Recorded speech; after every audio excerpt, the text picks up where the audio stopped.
Principal officer Abdul সাগর তুহিন। যদি সিয়ামের রং সীমাবদ্ধ থাকে,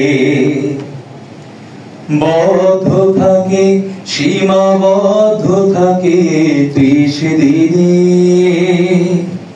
তবে ছিল না সিয়াম, সেটা ছিল না কিছুই, ছিল না কিছুই উপবাস বিনে। যদি সিয়ামের রং সীমাবদ্ধ থাকে, যদি মিথ্যা কথার বান নাই থামে, নাই থামে অশ্লীল কথা বলা, যদি নাই আসে সংযম রিপুকামে, নিষ্ফল হবে পথে চলা। যদি নাই থাকে খুলুল সিয়াম, কি হবে উদযাপন দশক দিনে। যদি সিয়ামের রং সীমাবদ্ধ থাকে, বাহ্যিকতার ভাবে আটকে গেলে সিয়াম, পানাহার অনাহারে রবে না ফারাক কোনো, হয়তো বৃথায় যাবে পোশাকি কিয়াম। বাহ্যিকতার ফাঁদে আটকে গেলে সিয়াম, পানাহার অনাহারে রবে না ফারাক কোনো, হয়তো বৃথায় যাবে পোশাকি কিয়াম। যদি জীবনের অলি গলি না হয় রঙিন, রমজান আসে যায় কি লাভ তাতে, যদি না মানি কোরআন এই জীবন পথে, আসবে কি ফল শুধু তিলাওয়াতে।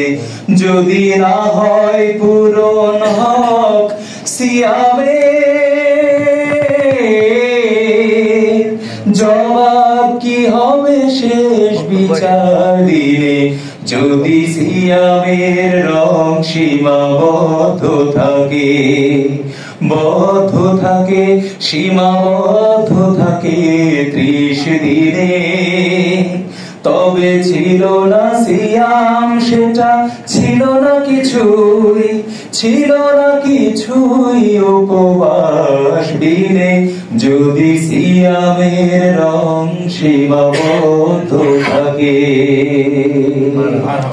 আল্লাহ তাআলা কোরআনে বলেছেন, শাহরু রমাদানাল্লাযী উনজিলা ফীহিল কুরআন, 12টি মাসের ভিতরে এই মাসকে মহিমান্বিত মাস হিসাবে গণ্য করা হয়, এবং এই মাসের মর্যাদা এবং এই মাসের যে মাহাত্ম্য এত অপরিসীম, যা অন্য মাসে নেই।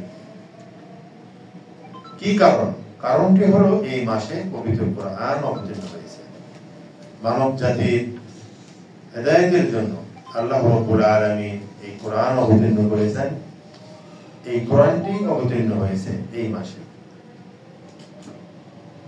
শাবান মাসের শেষ দিকে রাসূলুল্লাহ সাল্লাল্লাহু আলাইহি ওয়াসাল্লাম একটি বক্তৃতা দিতেন।